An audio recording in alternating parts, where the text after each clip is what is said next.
Good morning, everybody. It's Hump Day, February 19th, 2025. I've got all of your news in one place for your rush hour ride to work.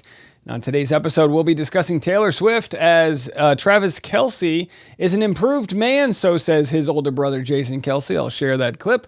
Also, an update on the bizarre Karen Reed trial, as it's pretty much never ending. And also, a Muffin Man in the news. Speaking of New England, he's being sued.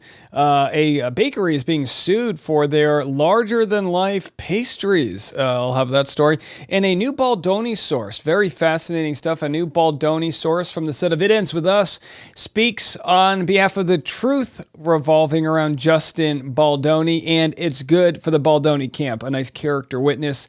Also, Candace Owens talks about Ryan Reynolds and the new clip that's going viral. That is somebody who worked at SNL saying Ryan Reynolds actually wrote the joke that's making fun of, or poking fun, I should say, at his wife. And then a quick conversation about executive order, as that seems to be one of the main through points in the political conversation, taking over our world in this new season of Trump that we live in. So I got all these stories and so much more. It's all coming up next on The Rush.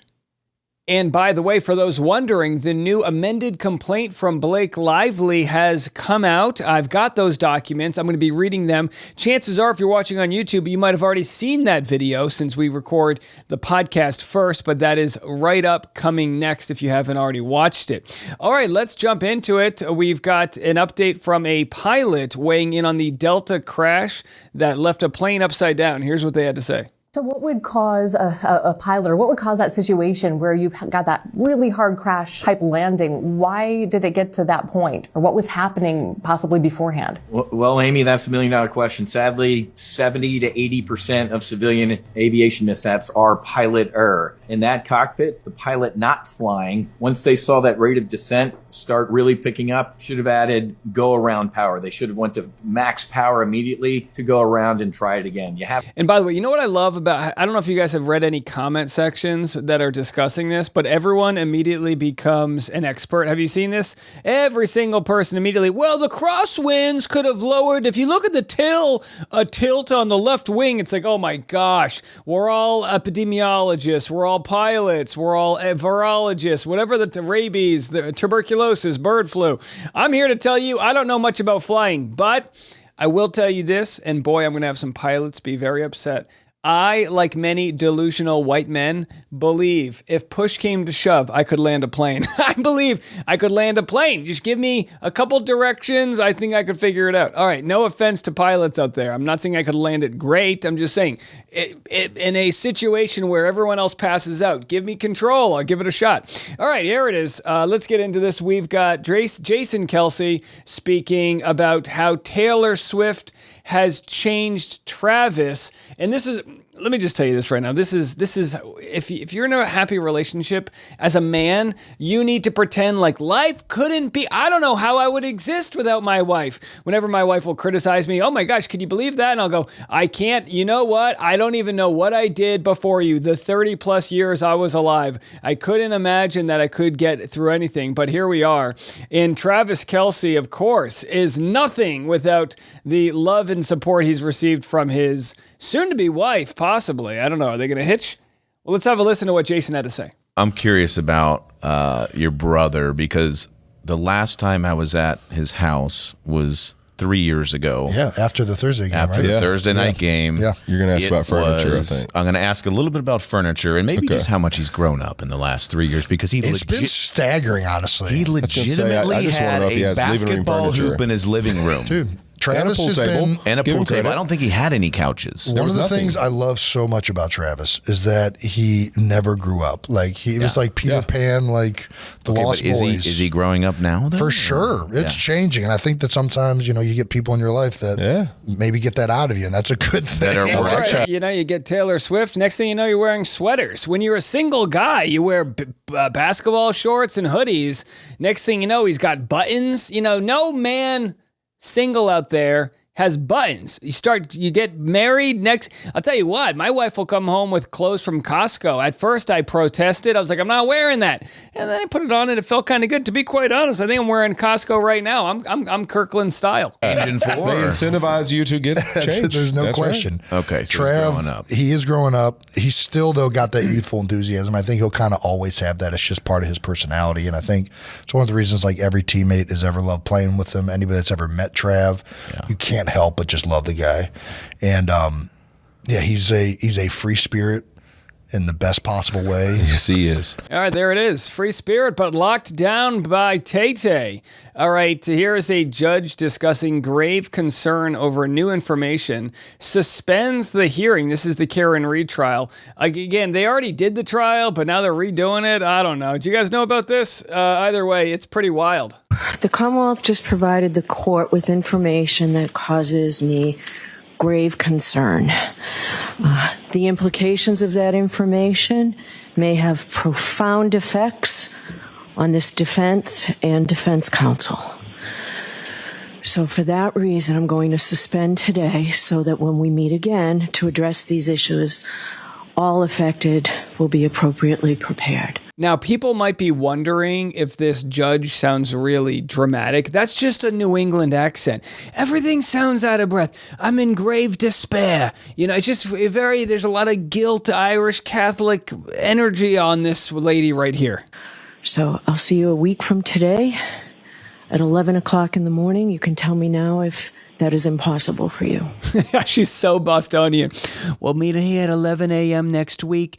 Give me a Dunkin's iced coffee. Give me an extra large creams and sugar in one of those cream donuts with the Boston cream stuff in the inside. Let me know if that doesn't work. If it's impossible, we'll try something else. But I don't think there's any Sox games on. We should be okay. Do you want me to cover this? Do you want me to go through this with you all? The Karen Reed trial? I know people are kind of burnt out on it because it already happened. She essentially got off, right? But then the judge didn't follow what the jury said on most of the counts. Do I have that right? I'm sure I don't have it all. Someone's going to tell me, no, it's more complicated. Of course it is, but I got to graze through it. All right, here's another lawsuit. Bakery owner claims New Hampshire City violated First Amendment rights. Have a listen to this. Its Country Bakery in New Hampshire took pride in this creative mural right above its shop, painted by high school students. That was until city officials called it a violation, claiming it went against municipal code because it depicts baked goods, which the store sells. They're also saying it's 4 times larger than it should be. The bakery must paint over it or face $250 daily fines. Now, my question is, does the city specifically ban painting large images of donuts or something? Now, listen, I gave up sweets for the new year, so I'm highly triggered by looking at a Cinnabon that's, a very large font size. But, that's something I have to work through. So I don't understand. Now, if the city rules say, hey, you can't have a billboard, well, you could argue that, is it a billboard or is it art? So again, I'm not, they put these rules into place so it doesn't look like the Vegas Strip. The owner of Levitt's Country Bakery, Sean Young, is fighting back, suing the city over First Amendment violations. And I know you're asking for, if you win, right, just $1. I mean, what does justice look like to you, Sean? We just want to keep the kids' artwork. We have tried to settle this with the town multiple times as recently as November 22nd. And they brought this case to us, and they wanted to keep it going this whole time. All right, let me solve this. How about this? You can have the large artwork as long as it's drawn by kids. I want a town that it's a no billboard town unless a kid draws it. How about that? So we can just have poorly drawn, although that was very nicely drawn. But the children's artwork, I think that would be a pleasant way. No one wants to, no one wants to do any crime in a town that's littered with children's artwork, right? All right, so I've got your updates here. I bring them to you like a nice custodian of the truth in the Justin Baldoni, Blake Lively case. And I'm going to share what Candace Owens had to say.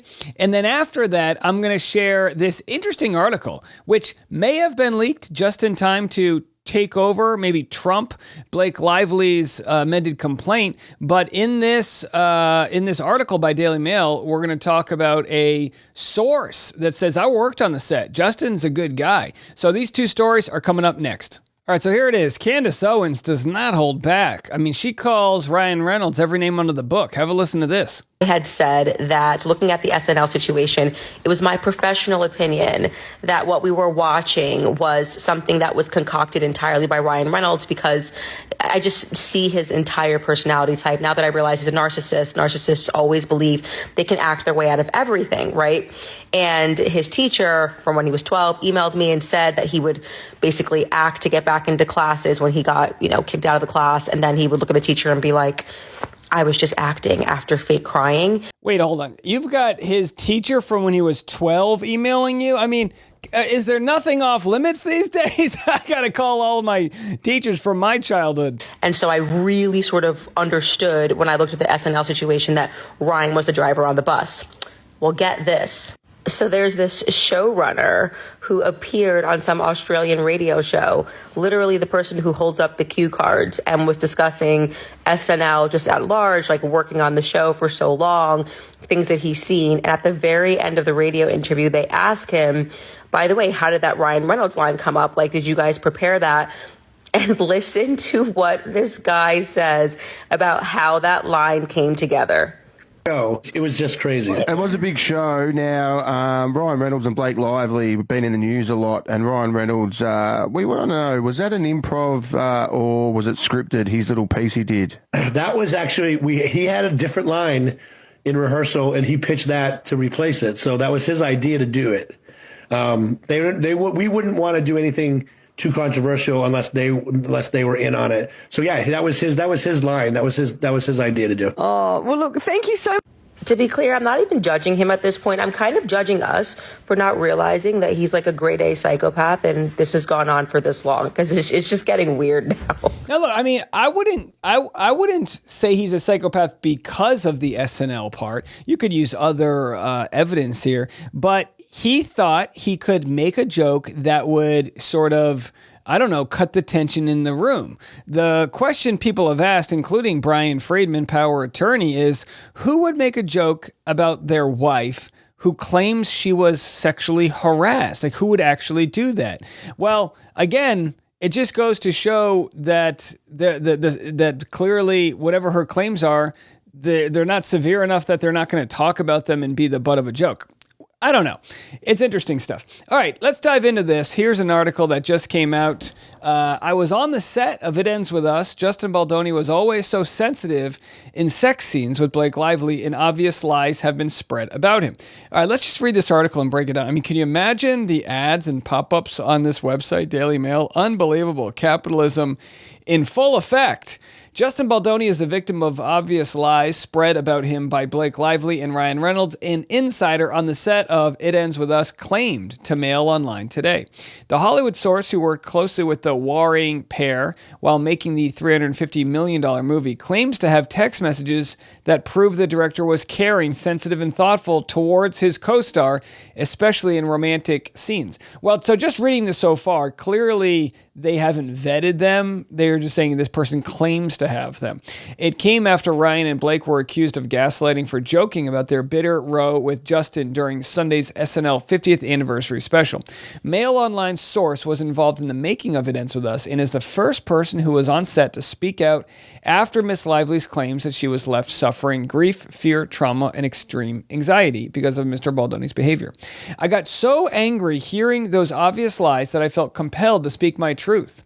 Blake Lively's lawsuit accused him of improvised physical intimacy during a sex scene without prior discussion or choreography. So the source also says he cared so deeply about that movie, it's absolutely ludicrous that anyone could ever say he was anything other than polite, respectful, caring, and professional during the process. I have text messages that show just how sensitive and thoughtful he was about it, they say. So whether or not this person will show up in court is beyond me. The source believes that Ryan Reynolds and Blake Lively will use their fortune to draw out the legal process to make it as expensive and brutal as possible for Mr. Baldoni. His friends, family, and coworkers know the truth, and at the end, the rest of the public will too. Baldoni is accusing Lively and Reynolds of defamation and civil extortion in his own $400 million lawsuit. So either way, there's your update. I mean, wild stuff right there from this source. Let's see if they say anything else. else. Actually, very interesting here, dealing with the blowback from Ryan Reynolds on Saturday Night Live. A Manhattan psychotherapist, Jonathan Alpert, said Reynolds may have been using humor to navigate an uncomfortable situation, as his quick wit is a hallmark of his personality. He added, however, when dealing with something as serious as sexual harassment allegations, there's a fine line between using humor as a coping tool and appearing to minimize the gravity of the issue. And you have to wonder, with hundreds of millions of dollars on the line, this will probably be brought up in court. How could you have been so offended, but then are making jokes about it in public, making yourself the butt of the joke? So again, we'll have to see. They say while his intentions may not have been harmful, public figures have to be mindful of how their words can be interpreted, especially on sensitive topics. All right, well, there it is. So again, we're going to have a lot to discuss today around the Justin Baldoni, Blake Lively lawsuit with the new amended complaints. So we'll have a complete whole separate set of videos for that, because again, there will be a lot to cover. Let's do this. Let's reset the deck, and we're going to come back with some news on Eric Adams out of New York City, what folks are saying regarding the mayor who may be forced to step down. Well, we have another federal prosecutor resigning at the Justice Department after more than 24 years in office. Rather than carry out what she described as orders from Trump-appointed officials to take actions unsupported by evidence, she said, you know what? I quit. Have a listen to this. Denise Chung, full disclosure, I've known her for many, many years. She's not a friend, but she's a colleague. Many people have known her. I think one of the things that you and Ryan have pointed out, she's been a prosecutor since for 24 years. That means she is used to serving under many different administrations. Right. I want to make sure people understand, though, what is being said here, what the import is. The Fourth Amendment of the Constitution, I'm not going to get too nerdy, that is all about protecting all of our privacy. It requires that there is factual predication before there is a search and before there is a seizure. That factual predication means there has to be probable cause. What Denise is saying in her resignation letter is she looked at all of the evidence that was given to her by the Deputy Attorney General's office, and she did not see probable cause. She did not even see enough to really go forward at all. She said, maybe you should look at something, but you cannot issue a freeze letter. Just to be clear, a freeze letter is not some, oh, this is a nice little letter. It's seizing an account. Under the Fourth Amendment, that is a seizure. So there's going to be a lot of stories like this propping up. And as I've listened to some comments from people and seen the comment section, you essentially have people unwilling to see what's going on and say, well, the previous administration was corrupt, or they're always spying on us, or this is quite normal to do an executive order. And what you have to understand is we're in times that are not normal. That doesn't make me or anyone else deranged to discuss. So in this Eric Adams case, we have Donald Trump's Department of Justice essentially saying, we no longer want to prosecute Eric Adams, the mayor of New York, but they want to dismiss it without prejudice. And what without prejudice means is that it could be brought up again, saying, we're going to hold this court case over your head, do our biddings, become a stooge of ours, and then we won't prosecute for these crimes. It's quid pro quo. And that's what they're saying now could be something they end up impeaching over. Attorney General Bondi says there's nothing wrong here, saying it was President Biden's weaponized DOJ that went after Adams for political reasons, and only after he criticized President Biden's immigration policies. This is a fellow Democrat. Do you think he should be prosecuted? And how do you respond to that allegation? Well, first of all, the Attorney General did not cite any changes in the facts of the case. She did not cite any changes in the law because neither occurred, nor did she cite any irregularities in the investigation or the prosecution. It's all made up.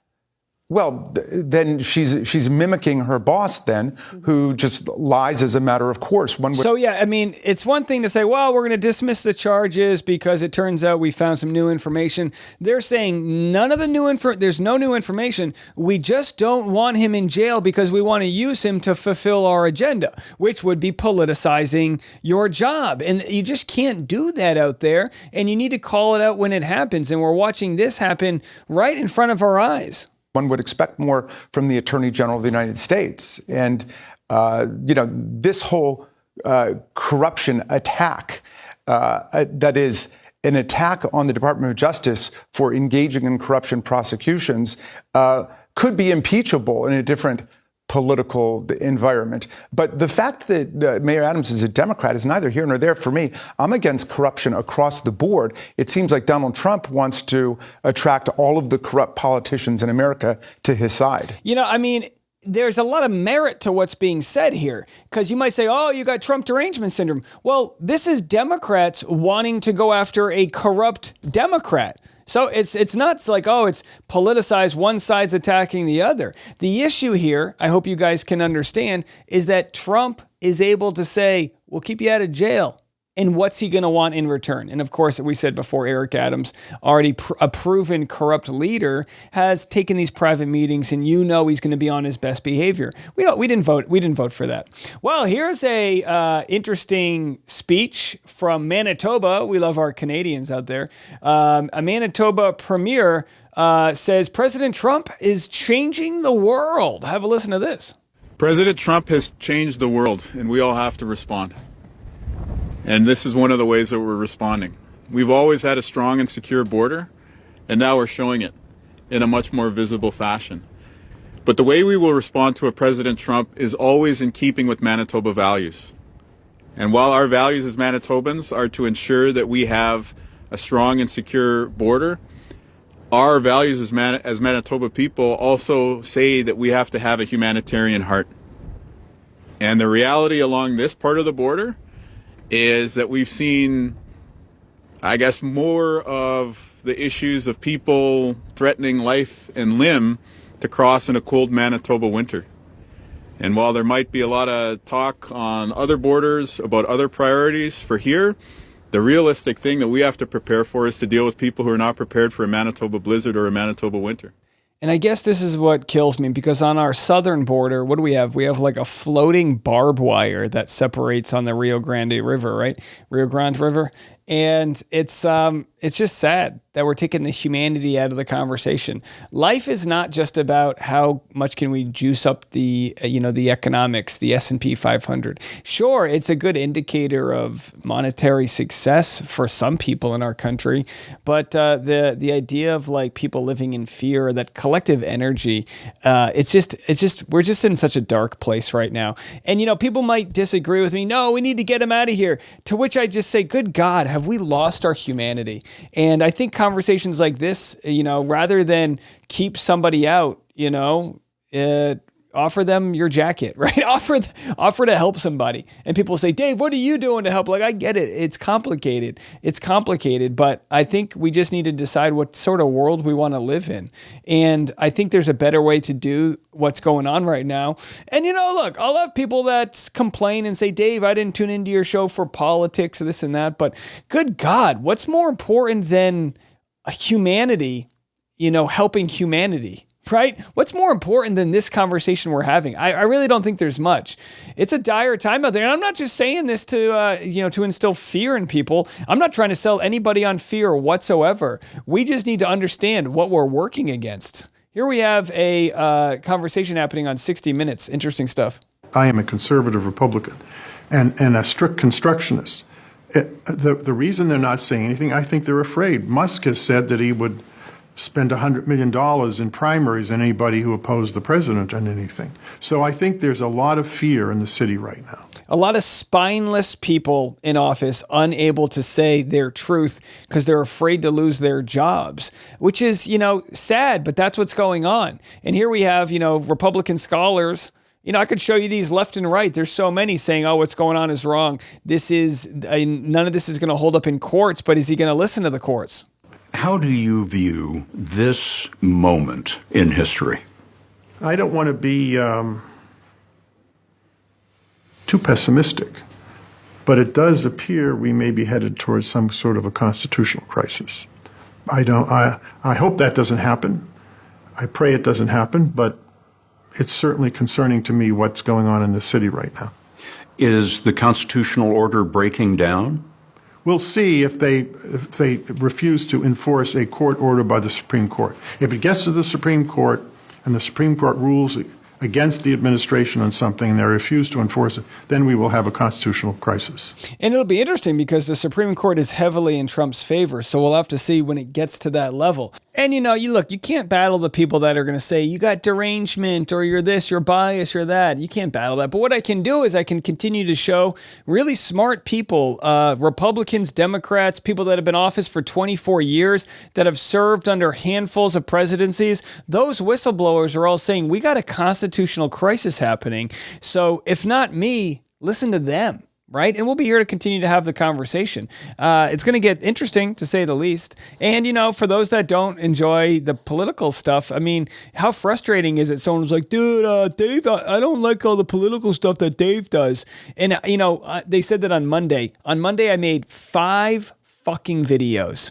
My morning rush and my afternoon rush had a combined 8 minutes of politics. I made 2 hours of content, and you just can't please everybody, and that's okay, but you got to understand, folks, like, we are here on the rush hour to talk about what's important. If it's the morning after the Super Bowl, we're going to talk about the Super Bowl. If the Constitution's getting burnt and lit on fire, that's what we're going to talk about too. All right, we got a lot to get into today, so make sure you're subscribed if you're on the audio version or want to join the audio. You can scan that QR code if you want to help me out, because God knows we need it. You got to battle the fact that people are going to negative review bomb you when you share an opinion that's different than theirs. So if you want to help out the channel, scan that QR code right there. Leave the podcast a nice 5-star review so other people can find it. All right, folks, we'll catch you on the next one. I'm Dave Neal. This is The Rush.